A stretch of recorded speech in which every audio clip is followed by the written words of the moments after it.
अनुमति प्रदान की जाती है। माननीय मंत्री जी, अब विधेयक पर स्थापित इंट्रोड्यूस द बिल। शून्यकाल श्री नवीन जिंदल। नवीन जिंदल नो। धन्यवाद। नवीन जिंदल। धन्यवाद माननीय अध्यक्ष जी। नवीन जिंदल।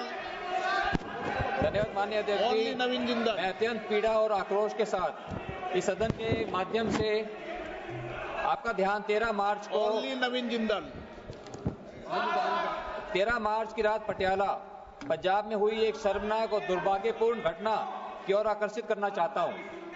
यह घटना न केवल एक व्यक्ति के साथ बल्कि पूरे फौजी समुदाय के सम्मान और गरिमा पर हमला है। अध्यक्ष जी, भारतीय सेना के एक वरिष्ठ अधिकारी कर्नल पुष्पेंद्र बात साहेब और उनके बेटे अंगद को पंजाब पुलिस के 12 अधिकारियों द्वारा मामूली पार्किंग विवाद को लेकर बेरहमी से पीटा गया।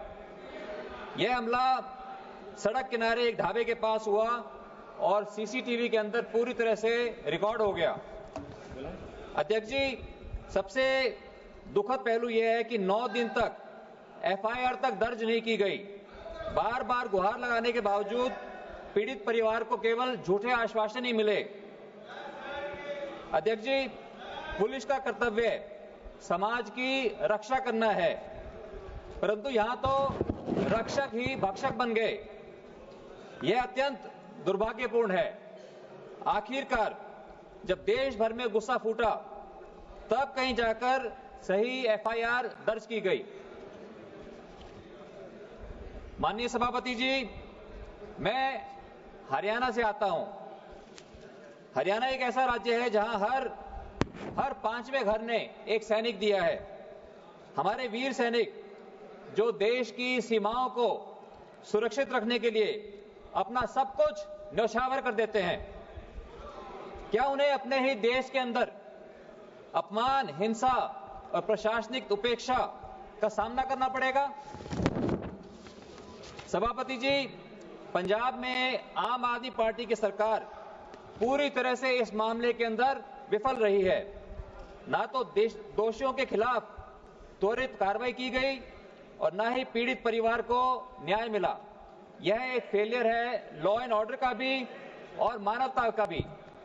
सभापति जी, मैं आपके माध्यम से केंद्र सरकार से आग्रह करता हूं कि इस मामले को गंभीरता से लेते हुए तुरंत सीबीआई जांच के आदेश दे, दोषी पुलिसकर्मियों को गिरफ्तार किया जाए और यह सुनिश्चित किया जाए कि देश के किसी भी नागरिक को भविष्य में इस तरह की जिल्लत का सामना ना करना पड़े। जय हिंद, जय जवान। डॉक्टर विनोद कुमार बिंद। डॉक्टर विनोद कुमार बिंद। धन्यवाद अध्यक्ष महोदय। धन्यवाद अध्यक्ष महोदय, आपने मुझे बोलने का अवसर दिया। अध्यक्ष महोदय, मैं भदोही लोकसभा से आता हूं, जो कालीन की नगरी के नाम से जाना जाता है और उसे पूर्वांचल का मैनचेस्टर भी कहते हैं।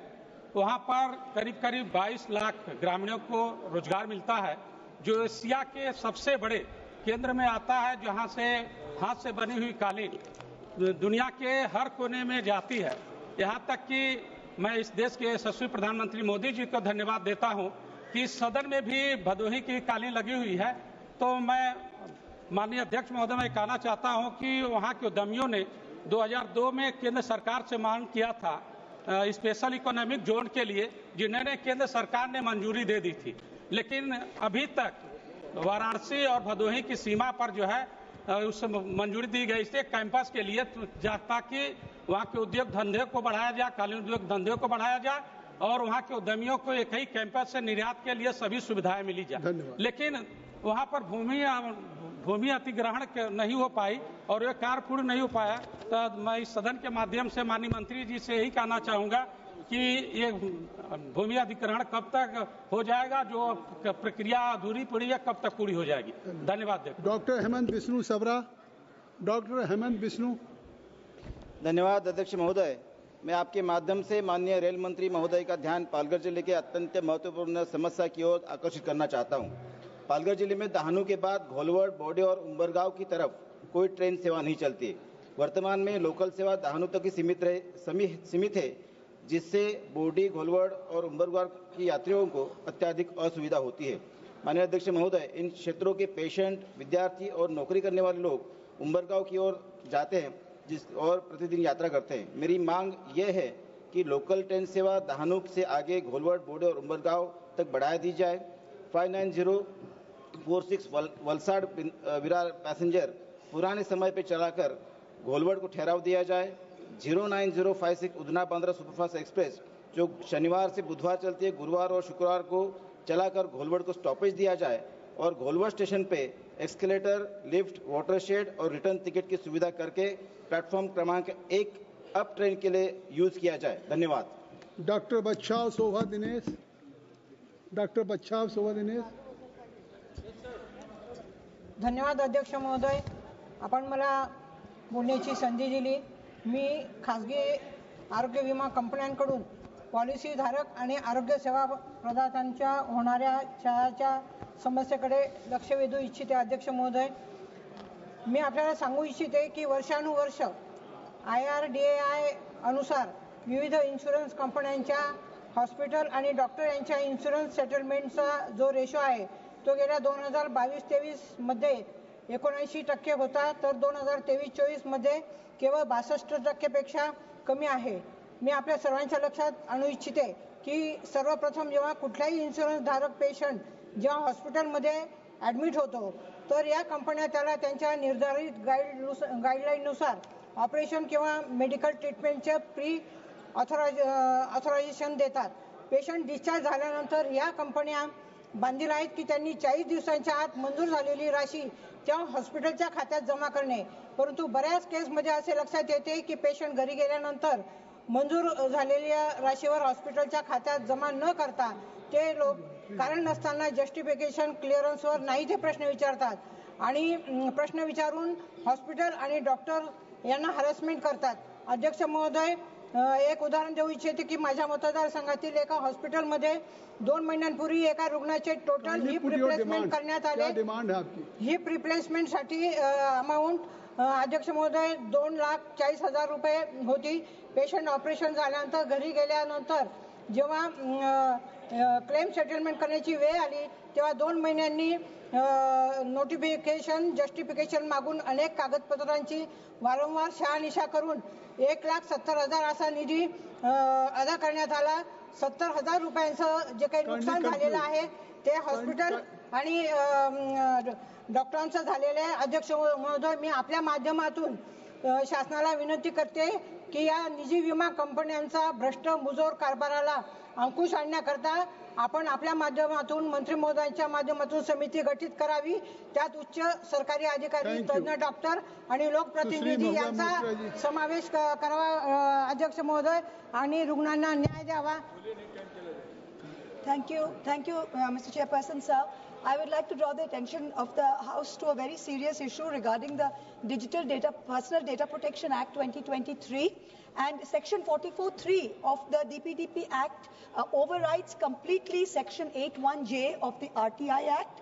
The RTI Act had a provision whereby you could only deny data if it was to do with personal data or if it was to do with anything that could not be given to Parliament, could not be given to a personal person.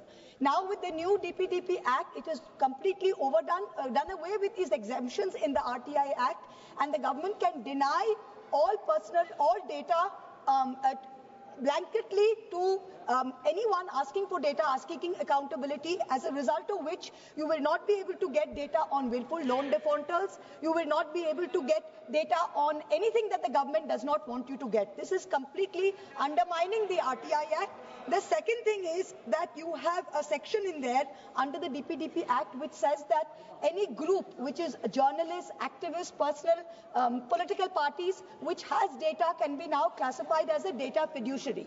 So, and they will be subject to all the obligations of a data fiduciary. The Data Protection Board, which is completely made up by the government, has the power to impose fines of 250 crores, going up to 500 crores. Now, this will have a chilling effect on anyone seeking data. The act has been gazetted, but rules have not yet been framed. So we would really request the government to relook at this and to take back and repeal Section 44(3) of the DPDP Act. Thank you. Thank you, sir. Shri Chhotelal जी। धन्यवाद सभापति महोदय। हमारे संसदीय क्षेत्र सोनभद्र रावसगंज में जब Samajwadi party की सरकार थी उत्तर प्रदेश में, तो वहाँ एक मार्ग वाराणसी शक्तिनगर मार्ग बनाया गया था 4 लेन का, जिसमें सरकार जब चली गई तो वह अधूरा रह गया है। और NH 39 रीवा रांची, जिसमें मध्य प्रदेश अपना बॉर्डर बना चुका है सर, 4 लेन बन चुका है। झारखंड अपना बॉर्डर तक 4 लेन बना चुका है। मात्र सोनभद्र में 80 किलोमीटर बाकी है, उसे जल्द बनाया जाए 4 लेन। और वहां पर इतना जाम होता है कि लोग मरीज लेकर के अस्पताल पर नहीं पहुंच पाते हैं जिले पर। रेणुकूट मुर्धवा मोड़ से म्योरपुर हवाई अड्डा होते हुए छत्तीसगढ़ तक 60 किलोमीटर तक 4 लेन नहीं बना है, उसे जल्द से जल्द बनाया जाए सर। उसी प्रकार से मिर्जापुर घोरावल खलियारी बिहार तक 4 लेन जल्द बनाया जाए। घोरावल से अनपरा 4 लेन जल्द बनाया जाए। इसी प्रकार से वहां पर सोन नदी में पुल बना हुआ है, लेकिन अभी वहां रोड नहीं बन पाया 4 लेन। मुगलसराय चंदौली चकिया नौगढ़ सोनभद्र झारखंड 4 लेन तक अभी तक काम नहीं लगा है सर, उसे जल्द बनाया जाए। मिर्जापुर अढ़ौरा चकिया अमरा पुल बनकर तैयार है, अभी वह कार्य नहीं शुरू हुआ है। धन्यवाद sir. Captain Brijesh Chowta ji.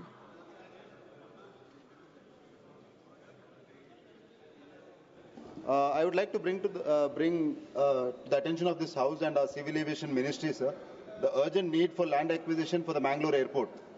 I seek the intervention of the Union Minister, through his intervention, I would ask him to enable the Udan of our city, sir, which is the embodiment of the idea of Vikas Bhi, Virasat Bhi. So, Mangalore International Airport, which is operated by a private operator, has sought additional land to provide safety area for the runway from the district administration, which has asked the state government, who has written to the Airport Authority of India.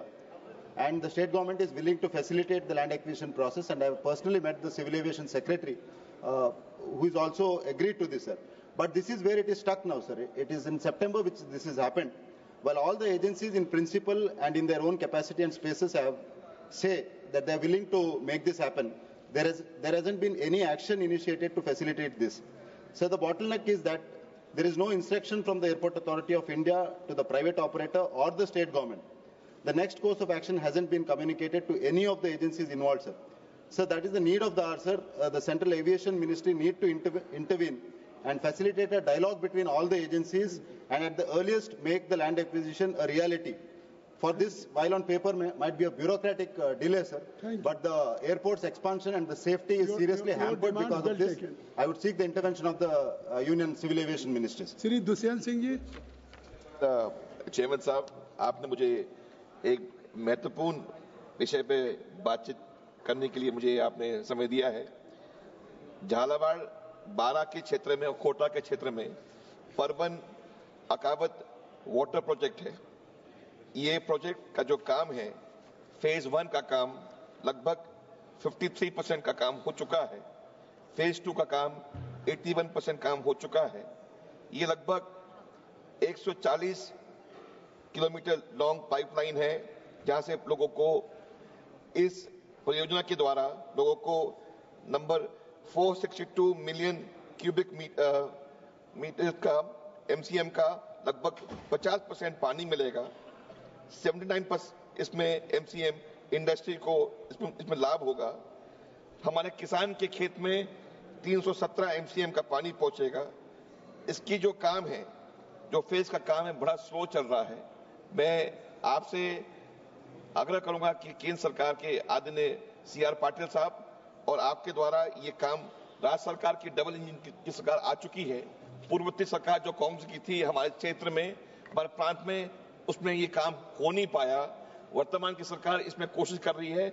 मैं आपसे आग्रह करता हूं कि आदरणीय प्रधानमंत्री जी के कर कमलों के द्वारा और CR पाटिल के कर कमलों के द्वारा हमारे क्षेत्र को स्वच्छ जल मिले, जिसमें हमारे झालावाड़ बारा के क्षेत्र के साथ साथ कोटा के क्षेत्र को भी इसका स्वच्छ जल मिले और किसान के खेत में एक हरियाली का मौसम आए, हर खेत तक पानी पहुंचे, इसके लिए अपन वचनबद्ध हैं। आपका प्रयास, केंद्र सरकार का प्रयास इसमें बहुत जरूरी काम है। Thank you sir. धन्यवाद। Advocate Dean Kuriakose. Thank you, sir, for getting this opportunity. Sir, the matter related with forest, the government of Kerala's attitudes nowadays we can see, they are imposing the jungle raj, sir. Very recently they tried to introduce one black law against the common people. By the large-scale agitation from opposition, they forced to withdraw that black law, sir. That is a bitter experience of Kerala people. And they are taking the baseless cases against the common people. I'm also witnessed. They took cases against me and other people representatives in that area in connecting with a common public course. Sir, we conducted an agitation in my constituency. Our demand was reopening Aluva-Munnar road. It is the shortest way from our side, from Kodamangalam side to Munnar. But that road completely blocked by forest department without any reason, without any another serious reason. They blocked the transportation completely, and we demanded the reopening of that road. The issue about 11.5 kilometers in between Puyangutti and Perumanguth, and forest department doesn't allow the transportation there. Sir, we conduct the agitation with the spiritual leaders also. The Bishop Emeritus, 89 years old man, Mar George Punnakotil also participated in that agitation, and other various communities of people have agitated. Around 3,000 people assembled there. Forest department took unnecessary baseless cases against me. I have no problem about the forest case or about a police case, but they are taking cases against the common people as well as the spiritual leaders, and also against the people. We can't tolerate this kind of attitude. So my demand here is, I urge upon the government to issue necessary direction towards Kerala government against the jungle raj they are imposing here. They are trying to curtail the fundamental rights. Those members are interested to associate with this important matter. Kindly you just submit your in writing to the table, please. Shri Kaliyat Kharen Kherwal ji. Shri Kalipat Kharen Saren Kherwal.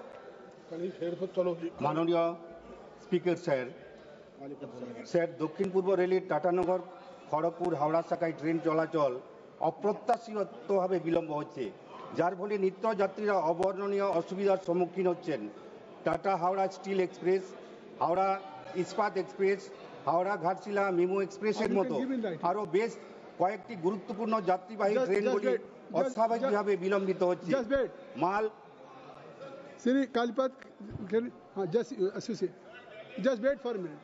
This particular issue, sir, almost 3,000 people assembled there to express his solidarity and out of his sympathy and concern for the people and for this cause. His Excellency the Bishop, Mar George Punnakotil, the Bishop Emeritus of Kodamangalam Diocese, also participated in this very peaceful silent march, sir.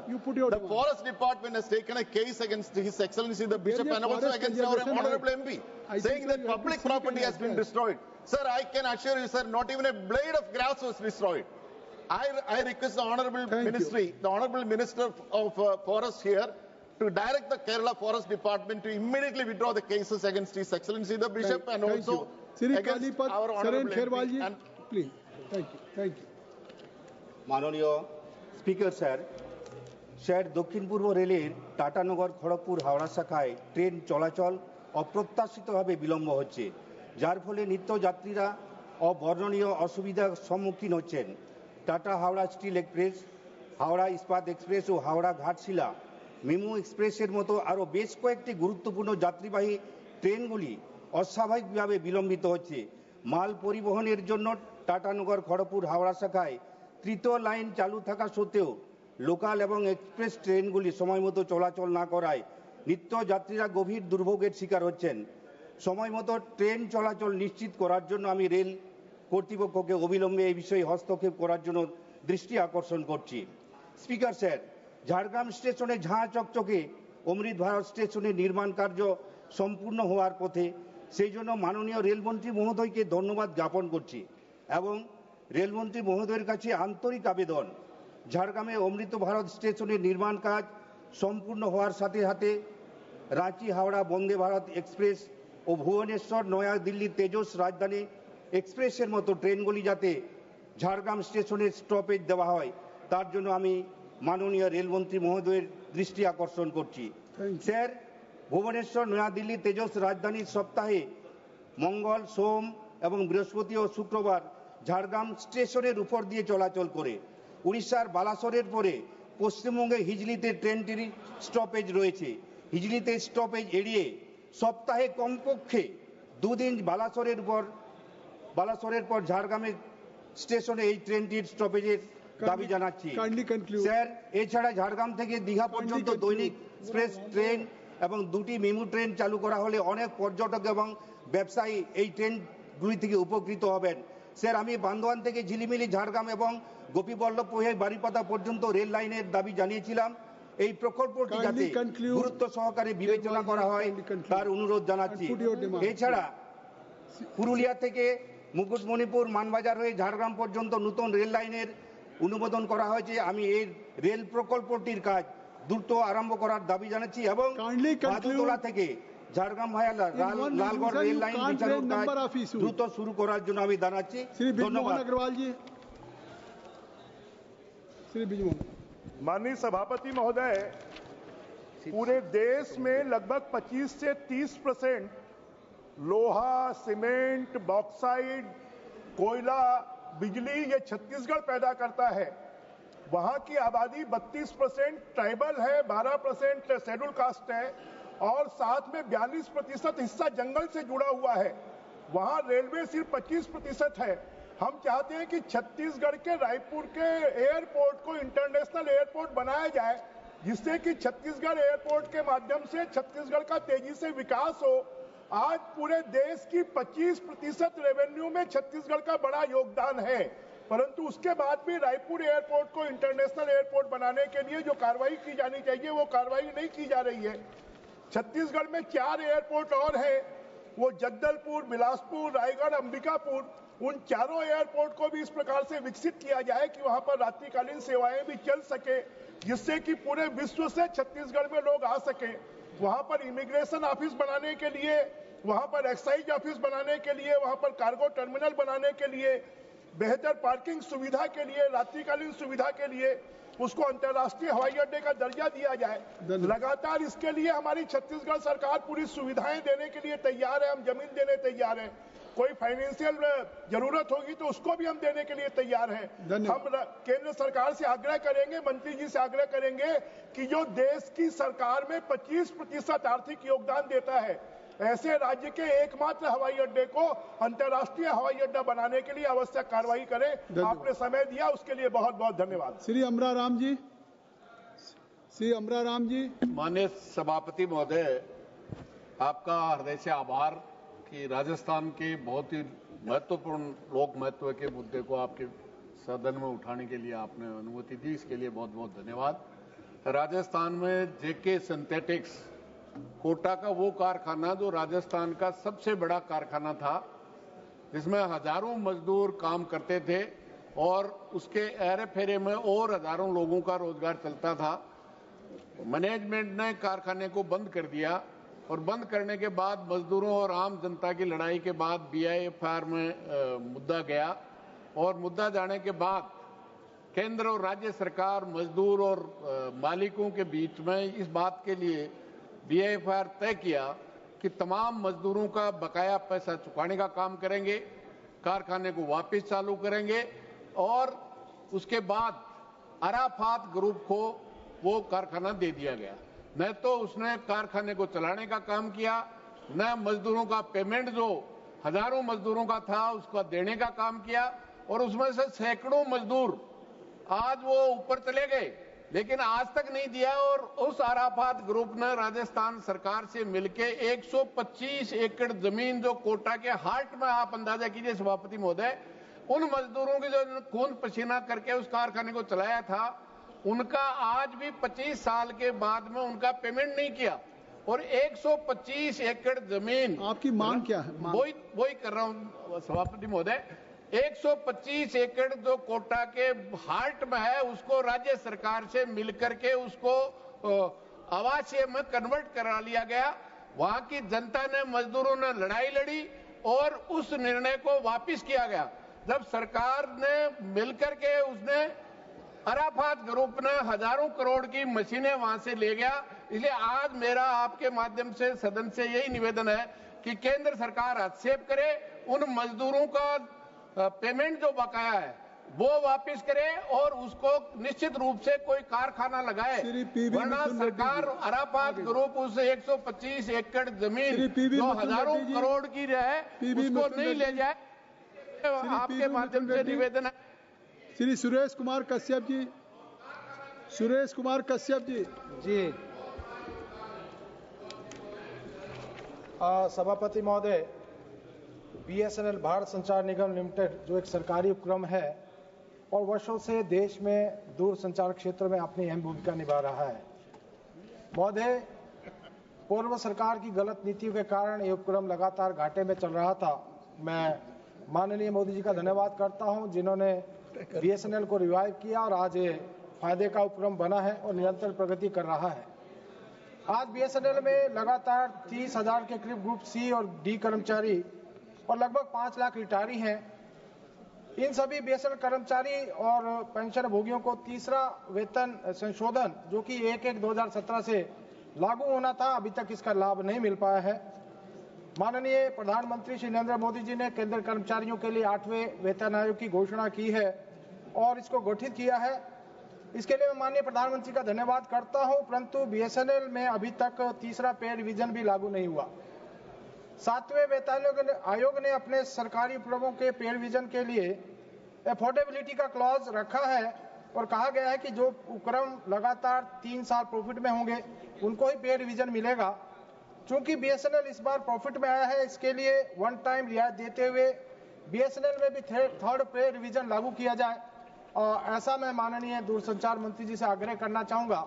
माननीय सभापति महोदय, आपने मुझे बोलने का अवसर दिया, आपका बहुत बहुत धन्यवाद। श्री लक्ष्मीकांत पप्पू निषाद जी। लक्ष्मीकांत जी। कि नहीं चलो, माननीय सभापति महोदय जी, आपने बोलने का समय दिया, इसके लिए बहुत बहुत धन्यवाद। माननीय सभापति जी, आज सदन के माध्यम से उत्तर प्रदेश के जनता की एक बेहद गंभीर समस्या की ओर सरकार का ध्यान आकृष्ट कराना चाहता हूं। माननीय सभापति जी, समाजवादी सरकार में श्री अखिलेश यादव जी के नेतृत्व में जो बिजली के उत्पादन का षड्यंत्र लगा था, चीन जिसमें 1980 मेगावाट बिजली का उत्पादन हुआ था, वही है आज तक। जब से भाजपा की सरकार आई है तब से कोई संयंत्र नहीं लगाया है। आपकी मांग क्या है? एक भी यूनिट प्लांट नहीं लगाया। बड़े शर्म की बात है, पूरे प्रदेश में एवं मेरे लोकसभा क्षेत्र में संत कबीर नगर में किसान व्यापारी उपभोक्ता को बिजली विभाग के कर्मचारी अधिकारी परेशान कर रहे हैं। मीटर चेकिंग, ओवरलोडिंग बताकर गरीबों किसानों छोटे व्यापारियों से पैसा उगाही करते हैं, न देने पर मुकदमा करते हैं। सर 1 मिनट, उत्तर प्रदेश के गांव में ट्रांसफार्मर 100 पीस से कम नहीं है, जल जाए तो हफ्तों लग जाते हैं, कोई अधिकारी सुन नहीं रहा है। कम पावर के ट्रांसफार्मर है। श्रीरंगप्पा, हो गई बात, आ गई बात, धर्मेंद्र जी आ गई बात, चलिए खत्म करिए। मेरे वहाँ बिजली बिल महंगा करने में सरकार को महारत हासिल है। जनता को 20 दिन बिजली मिलती है, बिल 30 दिन का देना पड़ता है। मैं चाहता हूँ सरकार से हर गांव में बिजली आपूर्ति सुनिश्चित किया जाए, बिजली बिल में हो रही बढ़ोतरी को रोका जाए, ट्रांसफार्मर बदलने की प्रक्रिया। श्रीरंगप्पा चलिए, आ गई बात, बहुत आ गई, बहुत आ गई बात, बहुत आ गई। धन्यवाद सभापति महोदय। मैं आपके माध्यम से सरकार का ध्यान देश के 67 लाख EPS 95 पेंशन धारकों के गंभीर समस्या के ओर आकर्षित करना चाहता हूं। इसके पहले भी सदन में कई सारे संशोधन ने इस बारे में सरकार का ध्यान आकर्षित किया है। महोदय, देश भर में लाखों EPS 95 के अंतर्गत पेंशन धारक न्यूनतम पेंशन प्राप्त करते, जो कि मात्र 1000 प्रति माह है। आज के समय में इतने कम राशि में जीवन गुजरना बहुत मुश्किल है। वर्षों की मेहनत के बाद हमारे वरिष्ठ नागरिकों इतनी कम पेंशन मिलना उनके साथ अन्यायकारक है। ईपीएस 95 पेंशन प्राप्त करने के विषय में माननीय सर्वोच्च न्यायालय ने 4 अक्टूबर 2016 को अपने निर्णय में कर्मचारी पेंशन योजना ईपीएस 95 के वास्तविक वेतन पेंशन दिए जाने की अनुमति दी है। इसके बावजूद भी सरकार ने आज तक इस विषय पर कोई निर्णय नहीं लिया है। जिस उम्र में इन पेंशन धारकों को राहत मिलनी चाहिए, उस उम्र में दिल्ली में आकर जंतर मंतर में आंदोलन करना पड़ता है। माननीय सभापति महोदय, ये आपके माध्यम से मैं सरकार को मांग करता हूं कि ईपीएस 95 पेंशन धारकों की मांग को देखते हुए सरकार कोषारी समिति के रिपोर्ट को लागू करके ईपीएस 95 पेंशन धारकों को प्रति माह 9,000 रुपए मासिक पेंशन देने की मांग करता हूं। धन्यवाद। धन्यवाद। श्री मुकेश कुमार चंद्रकांत दलाल जी। Shri Mukesh Kumar ji. Thank you, Honorable Speaker, sir, for giving me an opportunity to speak in 0 hours. You are lucky because from last. Thank you very much, sir. Thank you. Sir, जैसा कि पूरा देश जानता है, सूरत ये डायमंड का हब है, and world's 90% diamonds are being cut and polished in सूरत। हीरे का वैश्विक बाजार 2023 में कुल 94 अरब डॉलर था। 2032 तक जो 132 अरब तक पहुंचने की संभावना है। 2022 में विश्व में 121 मिलियन कैरेट हीरे का उत्पादन हुआ था। पर सर, जैसे कि लगता है डायमंड सिटी और डायमंड इंडस्ट्री सूरत की जो है, आज इसको किसी की नजर लग गई है। Diamond industry of Surat city is passing through worst ever phase in its life and इनकी जो चेन है वो सब टूट गई है। The industry is basically B2C market and more vulnerable to inflationary pressures. जो एंगेजमेंट ये मैरिजेस ये सब चेन मुलतवी या रद्द होने के कारण टूट गई थी, जो धीरे धीरे पटरी पे आ रही थी। पर पूरे विश्व में युद्ध जैसी परिस्थिति फिर खड़ी होने के कारण processing, mining, cutting and polishing, value addition की पूरी साइकिल फिर एक बार टूट गई है। नतीजा ये हुआ है कि डायमंड इंडस्ट्री फिर एक बार मंडी के बम्बर में 2008 की तरह फंस गई है। आज हीरे के व्यापारियों के पास $अरबों डॉलर का हीरे का स्टॉक पड़ा है और सबसे बड़ी चीज मांग क्या है? सबसे बड़ी चीज है कि 20 से 25 लाख डायमंड के वर्कर्स आज अनएम्प्लॉयड है और they are facing household problem. इनका घर चलाना भी मुश्किल हो गया। State government is sir has set up the committee, high level committee to review the whole situation under the leadership of 3 senior ministers and 1 senior officer. But I request the government to find out the ways and means to support this diamond industry and diamond workers. So जैसे कि ताकि ये लोग अपना गुजरान चला सके और इनकी जो परेशानी हो परेशानी दूर हो सके। Thank you. Shri heavy Eden. Sir, I would like to draw the attention of the House for a very important matter, not just related to my constituency, but for the entire country, sir. Sir, the Indian Army is a pride of our nation. Army officers and soldiers, in spite of the extreme weather conditions, they work tirelessly to protect our country. Sir, most of them invest their entire life savings into their dream homes. Sir, the Army Welfare Housing Organization, AWHO, is one of the biggest scams our country has ever seen, sir. Sir, I seek to bring the attention of the esteemed House to an ongoing crisis faced by the residents of the AWHO Chandrakunj Army Towers in Vaitla, Kochi, due to the faulty construction which has led to a decision of demolition and reconstruction. A High Court appointed district committee headed by the district collector Ernakulam has confirmed that rupees 175 crore proposal by the Army Welfare Housing Organization AWHO only accounts for the demolition and reconstruction of 2 towers. Sir, without paying all the expenses arising out of the irresponsible and corrupt activities which led to this situation. The rent for the flat owners of Tower 2, B and C has not been included, creating serious financial distress for them. Additionally, the expenses for transportation from the existing flats, as well as compensation for the interior modifications made by the residents, remain unaccounted for, sir. Sir, my demand is, I urge the Government of India to take proper action, a CBI inquiry into the scam. Whoever is part of the scam and which led to the demolition of these flats should be taken into account. This is not just in my constituency, sir. Pune Jai Jawan Awas Yojana, Chennai 852 flats, ownership is not transferred. Coimbatore 484 flats, Yelahanka, Bangalore 28 flats. Sir, CBI inquiry should happen. Additionally, the amount incurred as expenses should be given. No extra charge should be incurred from these flat owners. Sir, 208 families, their life and livelihood is lost, sir. They should be taken into account and proper compensation and flat should be handed over, sir. Thank you. Shri Adur Prakash ji. Shri Adur Prakash. Sir, thank you, sir. Sir, I would like to raise the issue regarding non-release of Samagra Shiksha Abhiyan funds to the state of Kerala.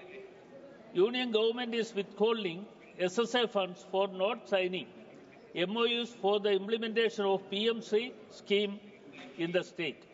Samagra Shiksha Abhiyan is the key program intended to achieve universal elementary education, which guarantees free and compulsory education for children aged 6 to 14. The delay in the central release of SSA funds have created issues in schools' infrastructure improvements, teacher training, and the student support activities. Opposition-ruled states like Tamil Nadu and West Bengal are also facing the same issue. Parliamentary Standing Committee on Education has recommended the Union government to resolve the issue and release the pending funds to the states. Sir, the total pending funds amounts over to rupees 859 crore for Kerala and 2,152 crore for Tamil Nadu and 1,000 crore for West Bengal. Sir, Union government should ensure that none of the states are placed in disadvantageous positions for not accepting NEP 2020 or the PM-3 scheme. Sir, I request the government to consider this issue as top priority and take necessary action at the earliest. Thank you. Srimati Krishna Devi, Shiv Shankar Patel.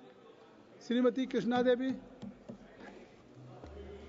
माननीय अध्यक्ष महोदय, मैं अपने संसदीय क्षेत्र ग्राम बघौड़ा से सपाहा का सहाय होकर बुंदेलखंड एक्सप्रेस तक रिंग रोड निर्माण की स्वीकृति आप द्वारा दी जा चुकी है, लेकिन अभी तक जमीनी अधिग्रहण का कार्य नहीं हो पा रहा है। बहुत प्रगति धीमी चल रही है। NH 35 से सपाहा का सहाय होकर बुंदेलखंड एक्सप्रेसवे तक प्रस्तावित रिंग रोड का कार्य जल्द से जल्द कराने का कष्ट करें। मेरे बबेरू नगर में जाम की भी बहुत समस्या रहती है, अतः बबेरू नगर की समस्या से समाधान हेतु रिंग रोड अथवा बाईपास मार्ग निर्माण अत्यंत आवश्यक है। एक और मेरे बबेरू क्षेत्र में समस्या है, रोडवेज मेरे बबेरू क्षेत्र में 10 सालों से बस स्टॉप का कार्य चल रहा है, परंतु पूरा नहीं हो पा रहा है, अतः जल्द से जल्द इसका कार्य पूर्ण कराया जाए। बहुत बहुत धन्यवाद। There are more than 50 member of parliament who want to raise public importance matter in 0 hour. So please kindly, if you cooperate and take only 1 minute every member, so we can accommodate more than number of member of parliament. Sri Rao Rajendra Singh. Rao Rajendra Singh. सभापति महोदय, मैं आपका ध्यान उस विषय के प्रति आकर्षित करना चाहता हूं। ये पूरा संसार अपनी व्यवस्था के आधार पर अपनी अपनी संस्कृति को पल्लवित करने के लिए अपने अपने उदाहरण पेश करता है।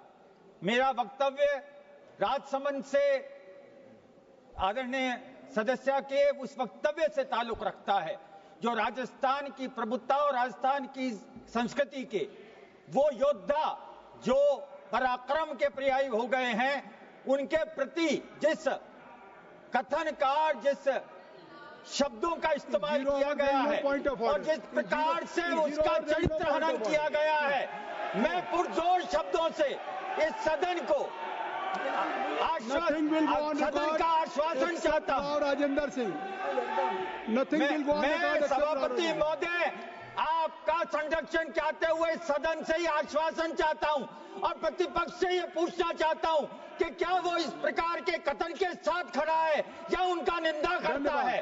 और मैं सदन से ये निवेदन भी करना चाहता हूं। वर्षा गायकवाड़ जी, वर्षा गायकवाड़,